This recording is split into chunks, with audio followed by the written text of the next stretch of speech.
how to fix the problem iPhone keeps asking for email password. So if you want to fix the problem iPhone keeps asking for email password, then what you need to do is first you just need simply open up your settings application. After opening your settings, you'll get this kind of interface. You need to scroll all the way down and then tap on apps.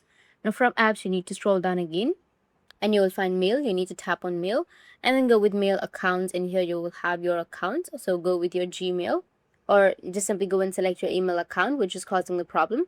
Now tap on the mail to disable the mail toggle, which is right here, for a few seconds, then re-enable it. This can sometimes refresh the connection and resolve your password prompts. You can also delete and re-add email account. So select the problematic email account. You'll have an option to delete the email account, which will be on the bottom. So just simply go and delete it. After deleting, you can go back and then add account again. Tap on add account and then go with your email address and add it. After adding, your problem will be fixed.